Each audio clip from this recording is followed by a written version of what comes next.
Speaker sir, it's obvious to the whole country. It's obvious to the whole country that there is a very serious problem in our examination system. This is not just a question of NEET, it is in all the major examinations.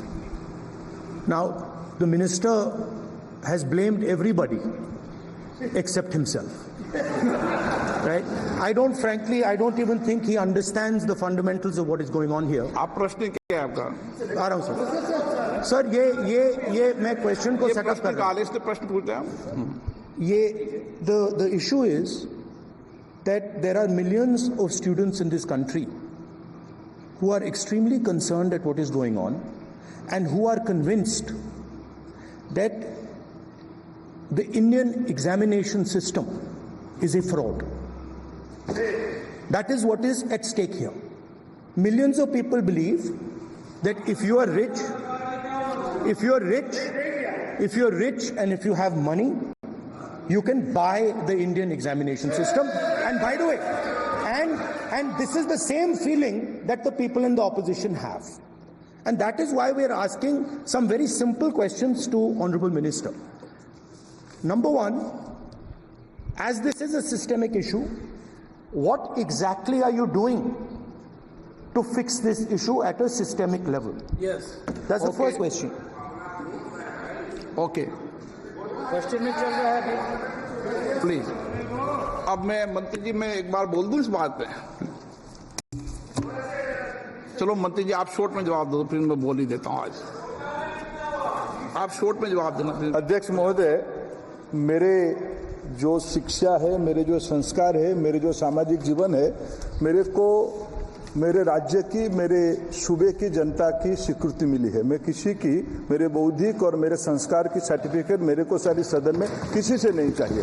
देश की प्रजातंत्र में चुन के मेरे नेता प्रधानमंत्री मोदी जी को प्रधानमंत्री की भूमिका दिया है।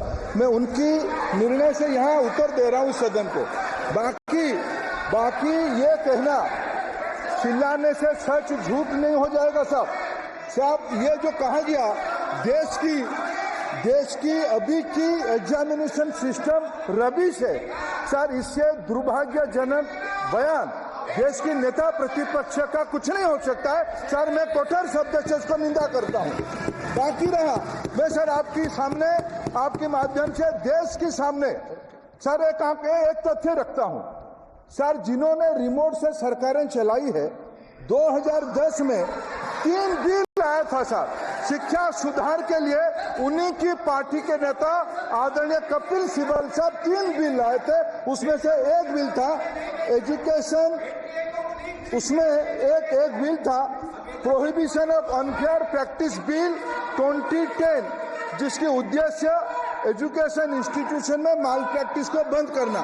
सर मेरे सरकार की हिम्मत है, अभी हमने पब्लिक एग्जामिनेशन की रेगुलरिटीज में बिल लाए, कानून बनाए। क्या मजबूरी था कांग्रेस पार्टी की, क्या मजबूरी था नेता प्रतिपक्ष की? उन्होंने उस बिल को उल्टा किया, किसके दबाव में उल्टा किए? क्या निजी मेडिकल कॉलेज की दबाव में, उनकी घूसखोरी की दबाव में उन्होंने उस बिल को उधर किया था?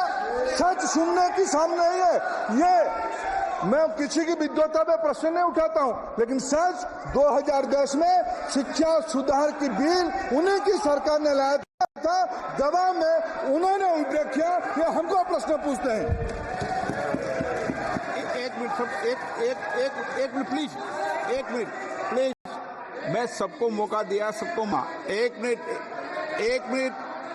मिनट माननीय सदस्य प्लीज 1 मिनट बैठिए।